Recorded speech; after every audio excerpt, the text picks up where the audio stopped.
You are listening to the Novel Writing Podcast, episode 191. I'm your host, Colleen Mitchell. Grab a cup, cozy up, and let's get to writing. Today I'm going to share the top lessons I took away from attending the 2025 Realm Makers Authors Conference and Expo in Grand Rapids, Michigan.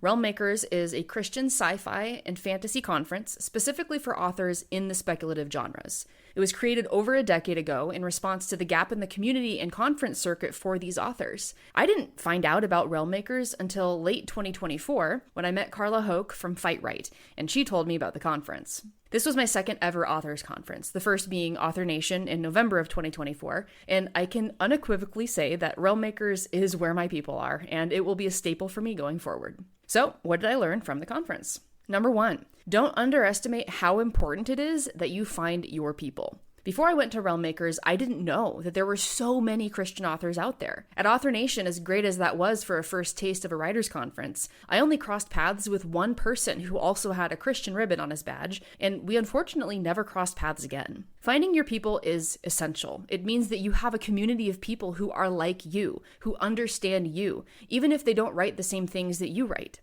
My people at Realm Makers write in a vast array of genres, and not all of those genres are mine. But the fact that we share a common faith made it 1,000% easier to connect with people there and to step out of my comfort zone. Number 2, there are as many paths to success as there are writers. What works for one successful author may not work for another, but that doesn't mean there is one path to success. If anyone tells you there's one path, and you have to follow that one path or pay for it, then that person is full of baloney. As examples, E.A. Winters has written 10 young adult fantasy books. She outlines meticulously, has super clean first drafts, and is killing it on TikTok. Meanwhile, Seth Ring has written somewhere close to 50 books using dictation, is more of a pantster, and is in a unique situation where his superfans actually pay him to read the first draft and basically act as dev editors while he's dictating the book. And Jeff Wheeler, a very popular clean fantasy author, writes 4 books a year on a strict schedule that's built upon writing 3 chapters a week, no matter what. Where you start is not what determines how successful you're going to be. Your process will evolve over time to fit what works best for you, but just because other people write a certain way doesn't mean you have to in order to be successful. And this leads me to the third thing.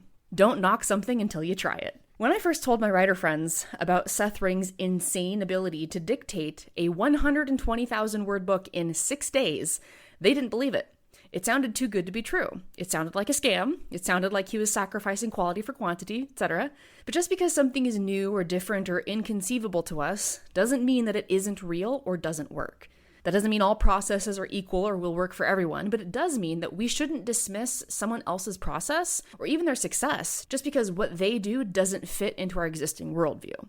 E.A. Winters and Seth Ring are in the same writing group, and E.A. has openly said that she dragged her feet with starting dictation, even though all the other writers in their group were dictating and doubling or tripling their output because of it. Of course, your personal circumstances and situations will determine what you can or can't try at any given time, but you shouldn't knock something without trying it first. As for me, I plan to finish the 4th and final book in my core Chronicles of Talam series, and then after that, I'm going to go experiment with dictation for my villain backstory. And who knows, maybe that'll become my go-to.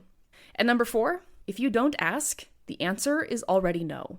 This goes across the board, but I went into Realm Makers wanting to meet authors who were at or slightly above my level, so I could hopefully form a new writers group wherein I am not the expert. Because I wasn't afraid to ask, as of now, I'm actually in a brand new writing group, and I'm super excited to see where it goes, to learn from others, to critique more, and form new friendships with like-minded writers.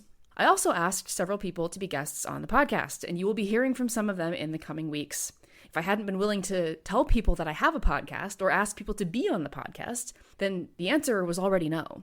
And that went for faculty too, the speakers there. Realm Makers hosted agents, editors, and publishers as well as authors. And because I don't have a vested interest in traditional publishing, it made it way easier to ask those people for their advice on behalf of you, my listeners. Overall, Realm Makers is the place to be if you are a Christian speculative author and want to be part of that community. So for more information about the conference and the community, you can check out the link in the description. That's it for today's episode. Thanks for joining me, and remember, the first draft is supposed to be garbage. The Novel Writing Podcast is a production of Colleen Mitchell Writes. For more writing resources, including Curios, Tally Inc. author services, and the 60-day novel writing challenge, check out the links in the description.